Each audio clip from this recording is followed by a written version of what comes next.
어머님 좀 내쫓았으면 좋겠어. 하루도 같이 못 있겠어. 왜? 무슨 일이야? 시어머니가 또 오셨어. 산후조리 도와준다고. 아이고, 그럼 좋은 거 아니야? 도움이 되잖아. 무슨 도움이야.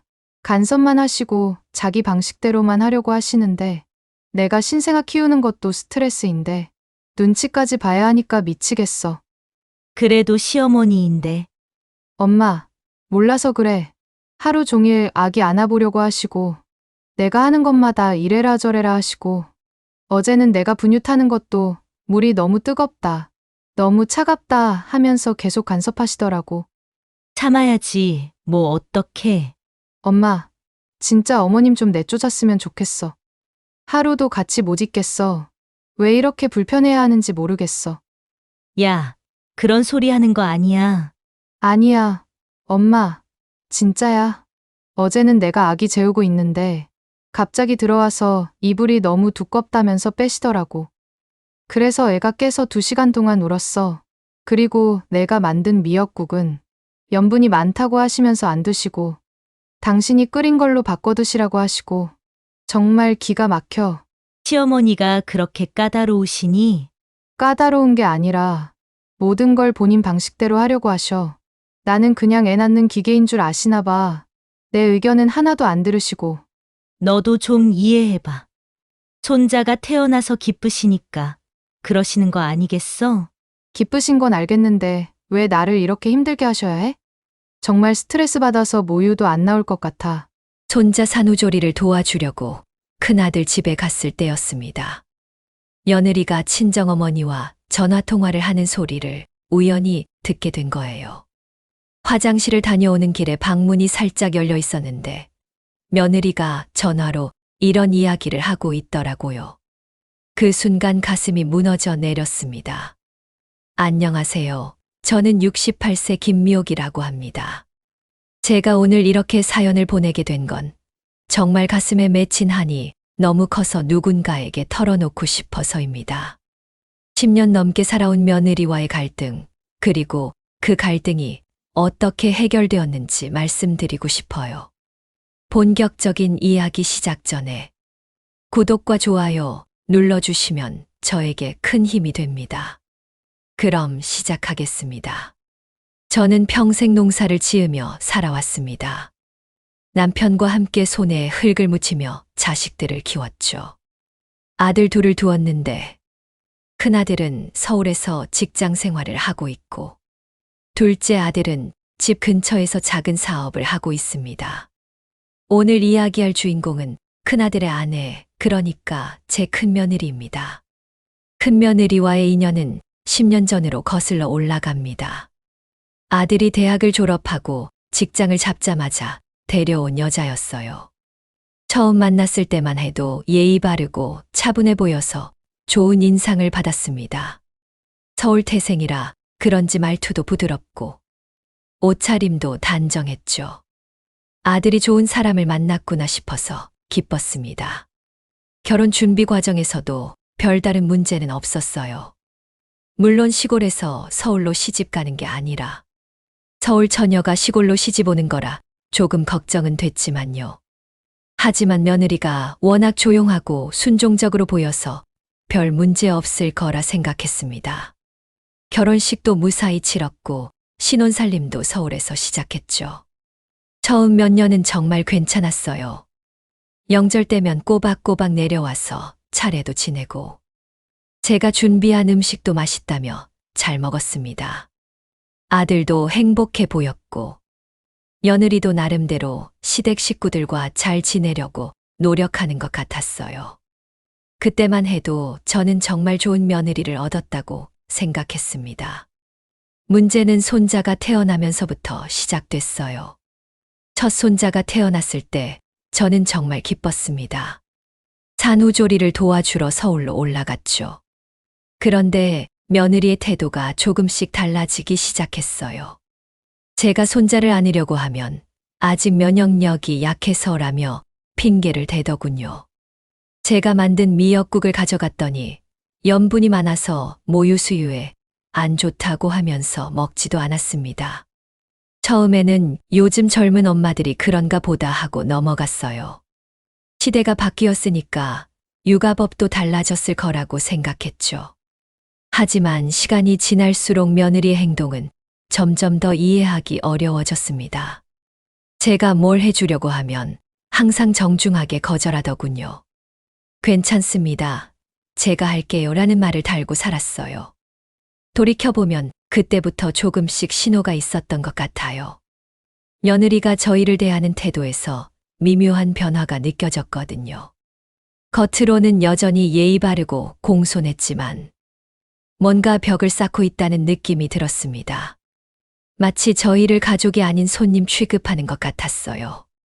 손자가 돌을 지나면서 상황은 더욱 심해졌습니다. 명절 때 내려와도 하루 이틀 머물다가 금세 올라가 버리더군요. 아이가 환경이 바뀌면 적응하기 힘들어해서라는 게 이유였어요. 그럼 그렇다 치고, 그럼 저희가 서울로 올라가서 손자를 보면 되겠다 싶었어. 연락해보면 요즘 너무 바빠서라며 계속 미루더라고요. 아들에게 물어봐도 시원한 답을 주지 않았어요. 엄마, 아이 키우느라 힘드니까 이해해 주세요 라고만 하더군요. 며느리 편만 드는 것 같아서 속상했지만 그래도 참았습니다. 어쨌든 제 아들이 선택한 사람이고 손자의 엄마니까요. 그런데 둘째 손자가 태어나면서 상황은 더욱 악화됐어요. 이번에는 산후조리원에서 한 달을 보내더니 집으로 와서도 저희에게 연락조차 제대로 하지 않았습니다. 손자가 태어났다는 소식도 아들을 통해서 뒤늦게 들었어요. 제가 축하 인사라도 하려고 전화했더니 지금 신생아라서 면회는 어려울 것 같다고 하더군요. 정말 화가 났어요. 아무리 요즘 세상이 바뀌었다고 해도 할머니가 손자 얼굴 한번 보는 것도 안 된다는 게 말이 됩니까? 하지만 꾹 참았습니다. 며느리와 갈등을 일으키면 결국 손해보는 건 아들이니까요. 몇 달 후에야 겨우 둘째 손자를 볼 수 있었어요. 그런데 만나서도 내내 어색했습니다. 며느리는 제가 아이를 안으려고 하면 아직 목을 가누지 못해서라며 말리고, 제가 준비해간 이유식 재료도 알레르기 때문에 조심스럽다며 받지 않더군요. 정말 답답했어요. 그렇게 몇 년이 흘렀습니다. 손자들은 자라나는데 저는 할머니 역할을 제대로 해보지도 못한 채 시간만 보내고 있었어요. 명절 때나 잠깐 보는 게 전부였고, 그마저도 며느리 눈치를 보며 조심스럽게 행동해야 했습니다. 정말 결정타는 작년 추석 때 일어났어요. 오랜만에 온 가족이 모였는데 큰손자가 저에게 할머니는 왜 우리 집에 안 와요? 라고 물어보더군요. 순간 가슴이 철렁했어요. 아이가 할머니와 떨어져 지내는 게 당연하다고 생각하고 있었던 거예요. 그런데 며느리가 뭐라고 했는지 아세요? 할머니는 멀리 사셔서 자주 못 와. 그리고 할머니 집은 너무 시끄러우니까 조용한 우리 집이 더 좋지 않아? 그 순간 정말 화가 치밀어 올랐어요. 제 집이 시끄럽다고? 손자들이 오면 안 된다는 뜻인가요? 남편은 그냥 넘어가자고 했지만 저는 더 이상 참을 수가 없었어요. 10년 동안 쌓인 서운함과 분노가 한꺼번에 터져 나왔습니다. 그날 밤 남편과 긴 이야기를 나눴어요. 이대로는 안 되겠다. 뭔가 행동을 취해야겠다고 결심했습니다. 그날 밤 남편과 나눈 대화는 정말 오래 기억에 남을 것 같아요. 남편도 사실은 며느리의 태도에 많이 서운해하고 있었더라고요. 다만 저보다는 참을성이 많아서 내색하지 않았을 뿐이었어요. 당신 말이 맞소. 이렇게 계속 당하고만 살 수는 없지. 우리는 며느리가 왜 이렇게 행동하는지 곰곰 생각해 봤어요. 처음에는 서울 사람이라서 시골을 무시하는 건가 싶기도 했고, 아니면 원래 성격이 그런 건가 싶기도 했어요. 하지만 곰곰 생각해 보니 답이 나오더라고요. 바로 돈 문제였어요. 저희는 평생 농사를 지으며 살았지만 그래도 나름대로 재산을 모았어요. 농지도 있고 시골이긴 하지만 집도 제법 큰 편이고요. 더군다나 아들 둘 다 결혼시키면서 상당한 지원을 해줬거든요.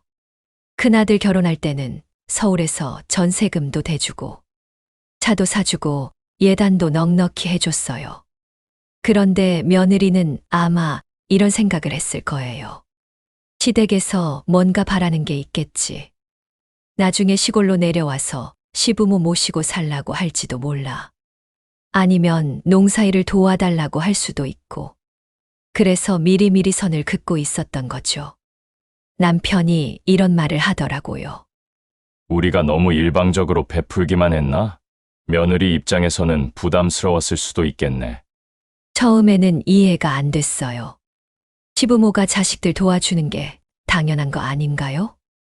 하지만 곰곰 생각해보니 며느리 나름대로의 계산이 있었을 거라는 생각이 들더라고요.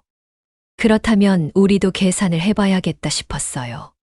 지금까지는 일방적으로 베풀기만 했지만 이제는 좀 다르게 접근해보자고 결심했습니다. 며느리가 돈 때문에 우리를 경계한다면 그 돈을 다른 방식으로 활용해보자는 거였어요. 먼저 둘째 아들과 상의했어요. 둘째는 저희와 가까이 살고 있어서 상황을 잘 알고 있었거든요. 형수가 너무하긴 해요.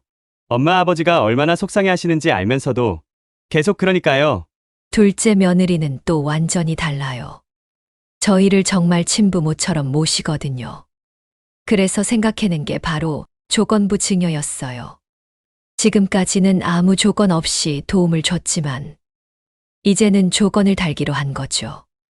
물론 법적인 조건부 증여 말고 저희만의 조건이었어요. 계획은 이랬습니다.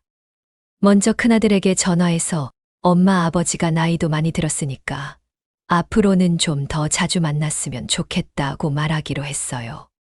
그리고 한 달에 한 번 정도는 우리 집에서 하룻밤 자고 가면 어떨까라고 제안하기로 했고요.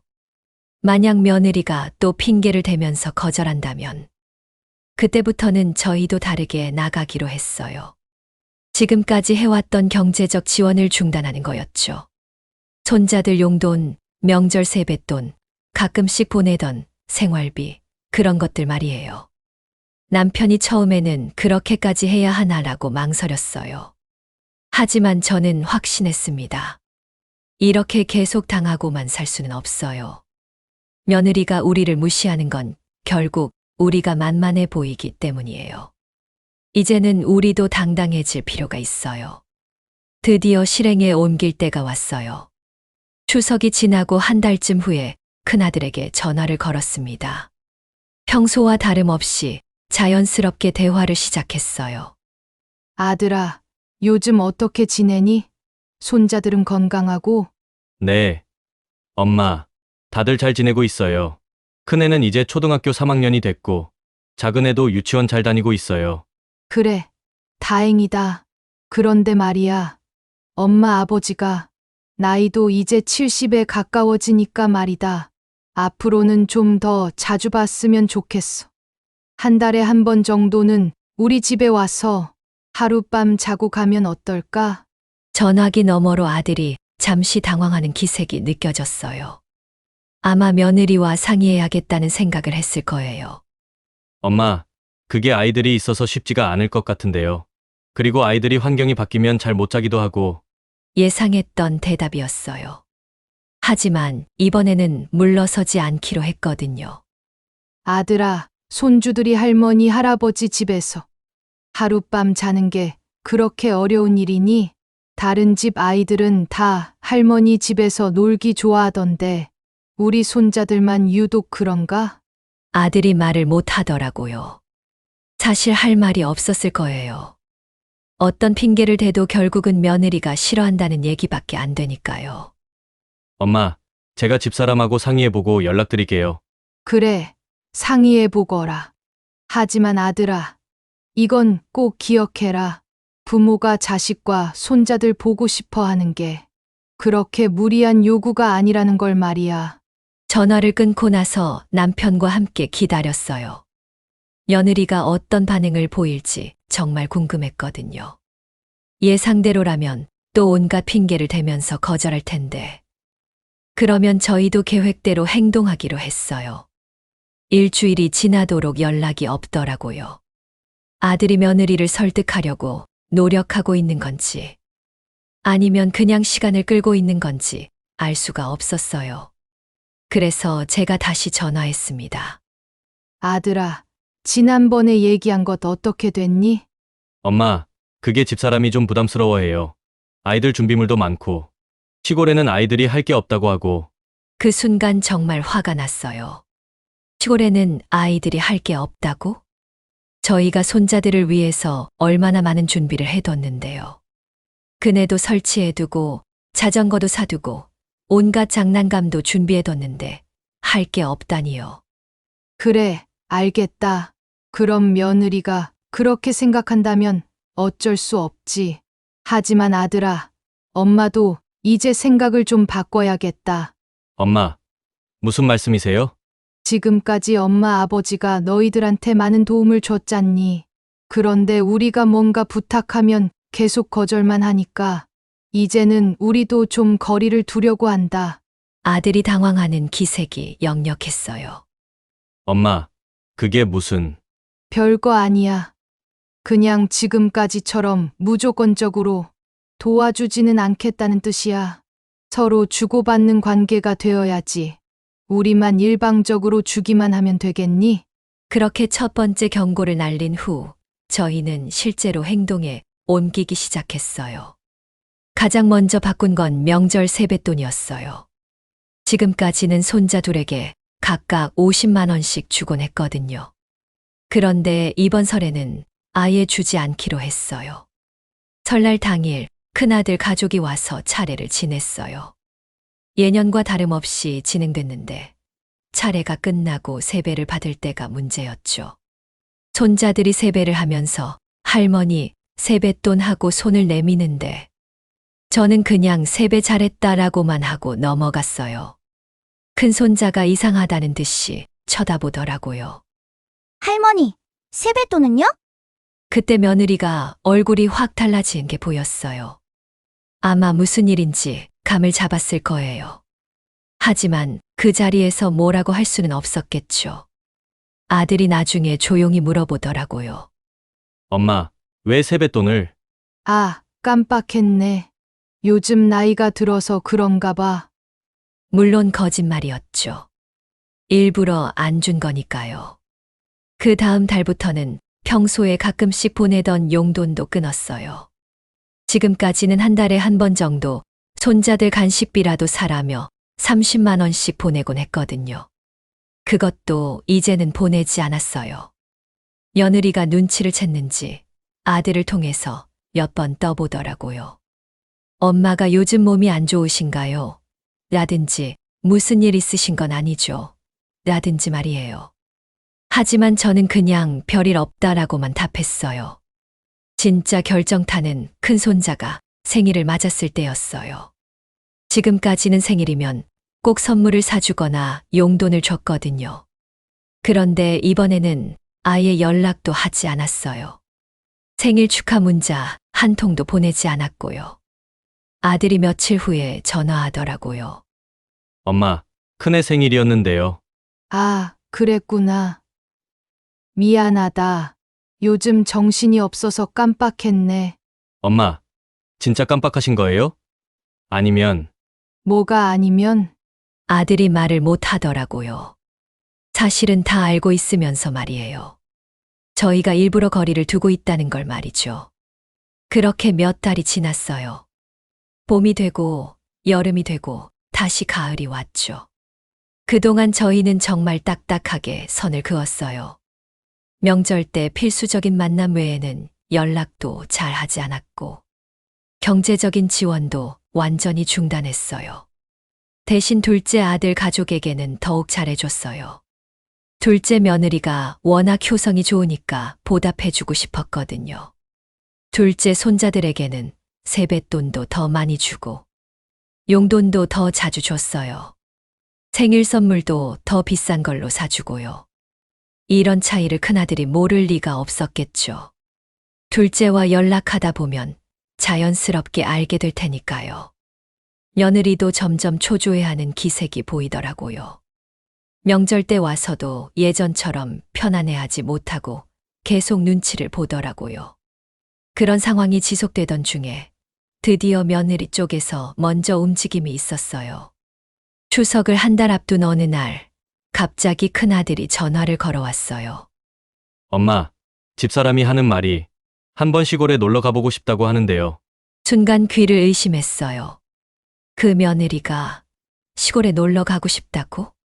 지금까지 시골 오는 걸 그렇게 싫어하던 며느리가 말이에요. 정말 느닷없이 왜? 아이들이 자연에서 놀아보고 싶다고 하더라고요. 그리고 집사람도 시골 생활이 어떤지 궁금하다고 하고요. 거짓말이라는 걸 뻔히 알면서도 기분이 좋았어요. 드디어 며느리가 항복 신호를 보내는 구나 싶었거든요. 그래? 언제 올 생각이니? 이번 주말에 가능할까요? 아이들이 월요일에 학교 가야 해서 일요일 저녁에는 올라가야 하거든요. 그럼 토요일 오후에 와서 일요일에 가면 되겠네. 알겠다. 엄마가 준비해 둘게. 전화를 끊고 나서 남편과 함께 정말 기뻤어요. 당신 작전이 통했네. 남편이 웃으면서 말하더라고요. 하지만 저는 아직 완전히 승리했다고 생각하지 않았어요. 며느리가 진심으로 변한 건지, 아니면 그냥 경제적인 지원이 끊어져서 어쩔 수 없이 오는 건지 확인해 봐야 했거든요. 그래서 이번 방문을 테스트 삼아 지켜보기로 했어요. 며느리가 정말 마음을 바꿨는지, 아니면 그냥 형식적으로 오는 건지 말이에요. 토요일 오후 큰아들 가족이 도착했어요. 차에서 내리는 며느리의 표정을 유심히 봤는데 예전과는 확실히 달랐어요. 좀 더 조심스럽고 겸손해 보였거든요. 아이들은 오랜만에 할머니 집에 와서 신나하는 모습이었고요. 어머님, 안녕하세요. 오랜만에 놀러 왔어요. 며느리가 인사를 하는 목소리도 예전보다 훨씬 부드러웠어요. 뭔가 달라졌다는 걸 직감할 수 있었죠. 저녁 준비를 하는데 며느리가 갑자기 제가 도와드릴까요? 라고 하더라고요.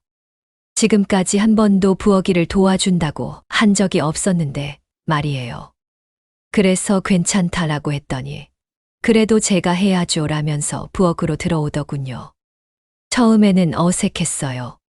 10년 만에 며느리와 함께 부엌에서 일하는 거니까요. 하지만 며느리가 생각보다 적극적으로 도와주더라고요. 설거지도 하고 반찬도 나르고요. 저녁을 먹으면서도 며느리의 태도는 계속 달랐어요. 제가 만든 음식을 정말 맛있다라며 칭찬하고, 아이들에게도 할머니가 만들어주신 거니까 많이 먹어라고 하더군요. 예전에는 아이들이 많이 먹으면 너무 많이 먹지 마라고 말리곤 했는데 말이에요. 그날 밤이 정말 중요한 시험대였어요. 며느리가 과연 우리 집에서 편안하게 잘 수 있을까 하는 게 궁금했거든요. 지금까지는 하룻밤 자고 가는 것도 그렇게 싫어했는데 말이에요. 손자들을 재우고 나서 며느리와 둘이서 이야기할 기회가 생겼어요. 아들은 아버지와 바깥에 나가서 담배를 피우고 있었거든요. 며느리야, 그동안 어떻게 지냈니? 네, 어머님, 잘 지냈어요. 그런데 어머님, 제가 그동안 너무 철없이 행동했던 것 같아요. 갑작스러운 며느리의 말에 깜짝 놀랐어요. 뭔가 진지한 이야기를 하려는 것 같았거든요. 무슨 말이니? 어머님께서 그동안 저희한테 정말 많이 해주셨는데, 저는 그걸 당연하게 생각했어요. 그리고 솔직히 말씀드리면, 시골 생활이 불편할까봐, 아이들이 적응하지 못할까봐 걱정이 됐거든요. 그래서 자꾸 핑계를 대면서 오지 않았던 거예요. 며느리가 이렇게 솔직하게 말하니까 저도 마음이 조금 누그러졌어요. 그래도 아직은 완전히 믿을 수는 없었지만요. 그래도 이해할 수 있어. 환경이 다르니까 불편할 수도 있지. 아니에요, 어머님. 와보니까 전혀 불편하지 않아요. 오히려 아이들이 너무 좋아하네요. 그동안 제가 너무 편견을 가지고 있었던 것 같아요. 정말 그런 것 같았어요. 손자들이 할아버지가 만들어주신 그네를 타면서 정말 즐거워하고 있었거든요. 서울에서는 절대 경험할 수 없는 것들이죠. 그리고 어머님, 죄송해요. 그동안 어머님 아버님이 얼마나 서운하셨을까 생각하니까 정말 죄스러워요.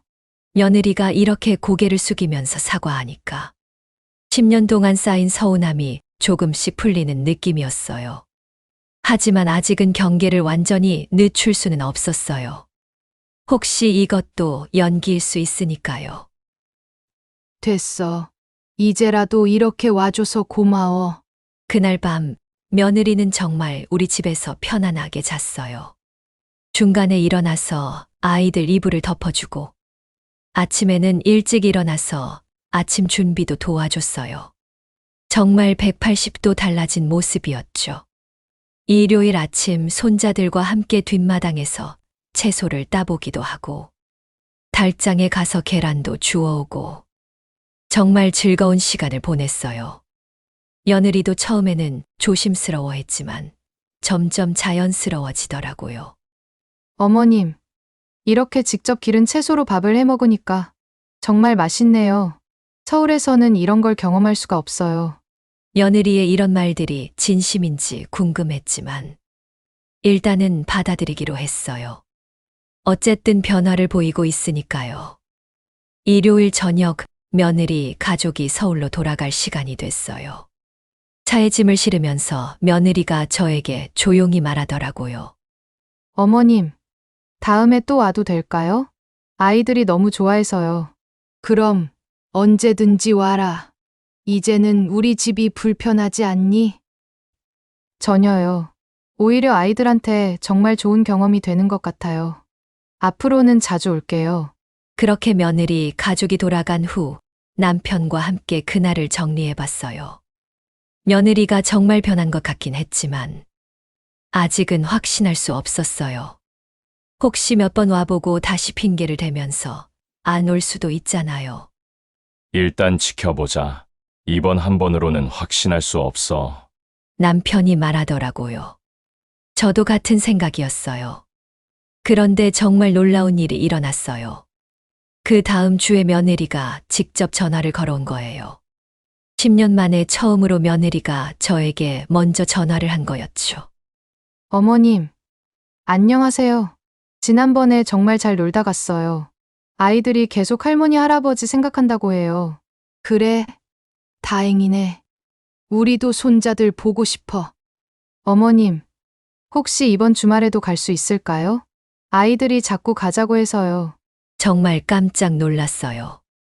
이렇게 빨리 또 오겠다고 지금까지는 명절에 억지로 내려와서 하루 만에 도망가듯 올라갔는데 이제는 자기가 먼저 오겠다고 하니까요. 그럼 와라. 엄마가 또 맛있는 거 해줄게. 네, 감사해요. 그리고 어머님, 제가 이번에는 뭔가 도움이 될 일을 하고 가고 싶어요. 밭일이라든지 집안일이라든지요. 이 말을 듣고 정말 기가 막혔어요. 지금까지 흙 한 번 만져보지 않으려던 며느리가 밭일을 하겠다고? 정말 변한 게 맞나 싶었어요. 그 주말에도 며느리 가족이 왔어요. 이번에는 정말로 며느리가 적극적으로 일을 도와줬어요. 김치 담그는 것도 배우겠다고 하고 밭에 나가서 배추도 뽑고 정말 180도 바뀐 모습이었어요. 아이들도 완전히 시골 생활에 빠져 있었어요. 큰 손자는 할아버지 따라다니면서 농사일 구경하고 작은 손자는 마당에서 뛰어놀면서 정말 즐거워했어요. 저녁에 온 가족이 둘러앉아서 밥을 먹는데 정말 오랜만에 가족다운 분위기였어요. 며느리가 어머님이 만든 김치 정말 맛있어요. 레시피 좀 알려주세요. 라고 하는데 10년 만에 처음 듣는 말이었어요. 그날 밤 며느리와 또 둘이서 이야기할 기회가 있었어요. 이번에는 며느리가 먼저 진지한 이야기를 꺼내더라고요. 어머님, 제가 솔직히 말씀드려도 될까요? 며느리가 갑자기 진지해지면서 말했어요. 뭔가 중요한 이야기를 하려는 것 같았죠. 그래, 말해봐. 사실 저는 그동안 어머님, 아버님이 저희한테 많이 해주시는 게 부담스러웠어요. 혹시 나중에 뭔가 바라는 게 있으실까봐 걱정이 됐거든요. 그래서 미리 선을 긋고 거리를 두려고 했던 거예요. 역시 제 예상이 맞았어요. 며느리가 우리를 경계했던 이유가 바로 그거였던 거죠. 그리고 솔직히 말하면 시골 생활이 불편할 거라고 생각했어요. 아이들한테도 별로 도움이 안 될 거라고 생각했고요. 정말 편견이었어요. 며느리가 이렇게 솔직하게 털어놓으니까 저도 속마음을 말하고 싶어졌어요. 며느리야, 엄마도 솔직히 말할게. 그동안 정말 서운했어. 우리가 뭔가 해주려고 하면 계속 거절하고, 손자들도 자주 못 보게 하고, 정말 마음이 아팠어. 죄송해요, 어머님. 정말 제가 잘못 생각했어요. 그리고 며느리야, 우리가 너희한테 뭔가 바라는 게 있긴 해. 하지만 그게 부담스러운 건 아니야. 무엇인가요? 그냥 가족처럼 지내고 싶어. 이렇게 자주 만나고, 같이 밥 먹고, 손자들과 추억도 만들고, 그게 전부야. 다른 건 바라지 않아. 며느리가 눈물을 글썽이면서 정말 그게 다예요? 라고 하더라고요. 그래. 정말 그게 다야. 우리는 며느리가 우리를 피하지 않고 가족으로 받아들여 주기만 하면 돼. 그날 밤 대화 후에 며느리와의 관계가 완전히 바뀌었어요. 서로 마음을 터놓고 이야기하니까 그동안의 오해가 다 풀렸거든요. 그 후로 며느리는 정말 달라졌어요. 한 달에 2번씩은 꼭 내려와서 하룻밤씩 자고 가더라고요. 명절이 아니어도 그냥 놀러 오고, 제가 몸이 안 좋다고 하면 걱정하면서 약도 사가지고 오고요. 아이들도 완전히 바뀌었어요. 이제는 할머니, 할아버지, 집 하는 걸 세상에서 제일 좋아해요. 서울 친구들한테 자랑하기도 하고, 방학 때는 며칠씩 머물다 가기도 해요. 가장 큰 변화는 며느리가 저를 정말 어머니처럼 대하기 시작했다는 거예요. 아플 때 걱정해주고, 좋은 일 있으면 제일 먼저 알려주고, 생일이면 선물도 사주고요. 10년 만에 처음으로 진짜 며느리를 얻은 기분이었어요. 경제적인 지원도 다시 시작했어요. 하지만 이번에는 일방적으로 주는 게 아니라 서로 주고받는 관계가 됐어요. 며느리도 저희 생일 때 선물을 주고, 여행 갔다 오면 맛있는 걸 사가지고 오고요. 그렇게 1년이 지났어요. 이제는 며느리와의 갈등이 있었다는 게 믿어지지 않을 정도로 가족다운 관계가 됐어요. 며느리도 시골 생활에 완전히 적응했고, 아이들은 저희를 정말 친할머니, 친할아버지처럼 따라요. 지난주에는 정말 감동적인 일이 있었어요. 큰 손자가 학교에서 가족에 대한 그림을 그려오라는 숙제를 받았대요. 그런데 그 그림에 저희도 포함시켜서 그려온 거예요. 할머니, 할아버지, 아빠, 엄마, 그리고 자기들까지. 정말 온 가족이 다 들어있는 그림이었어요. 며느리가 그 그림을 보여주면서 어머님, 큰애가 할머니, 할아버지도 가족이라고 그림에 그려왔어요. 라고 하는데 정말 눈물이 날 뻔했어요. 10년 만에 처음으로 손자가 저희를 진짜 가족으로 인식하게 된 거니까요. 며느리는 이제 저한테 뭐든지 편하게 얘기해요. 아이들 교육 문제도 상의하고, 살림하는 방법도 물어보고, 정말 친딸처럼 대해줘요. 저도 며느리한테 마음을 터놓고 이야기할 수 있게 됐고요. 무엇보다 가장 좋은 건 이제는 모든 가족이 다 같이 모일 수 있게 됐다는 거예요. 큰아들 가족, 둘째 아들 가족, 저희 부부까지 다 모여서 식사하고 대화하고 정말 가족다운 시간을 보낼 수 있어요. 돌이켜보면 제가 그때 결정적인 행동을 취하지 않았다면 지금도 여전히 서로 어색하고 불편한 관계였을 거예요. 며느리는 계속 저희를 피했을 것이고, 저희는 계속 서운해했을 거고요. 하지만 이제는 정말 행복해요. 68세에 이런 행복을 느낄 수 있다는 게 감사하고요. 며느리도 자주 그때 어머님이 그렇게 하시지 않았다면 저는 평생 후회했을 거예요 라고 말해요. 여러분, 가족 관계에서 가장 중요한 건 서로 솔직해지는 거예요. 그동안 저는 며느리를 배려한다고 생각했지만 사실은 그냥 눈치만 보고 있었던 거예요. 며느리도 저희를 배려한다고 생각했지만 사실은 그냥 피하기만 했던 거고요. 하지만 서로 마음을 터놓고 이야기하니까 모든 오해가 풀렸어요. 그리고 이제는 정말 가족다운 가족이 됐어요. 혹시 저처럼 며느리나 사위와의 관계 때문에 고민하시는 분들이 계시다면 용기를 내서 솔직하게 대화해 보세요. 물론 처음에는 어색하고 어려울 수 있어요. 하지만 그 어색함을 넘어서면 정말 아름다운 가족 관계를 만들 수 있어요. 저희 가족이 그 증거예요.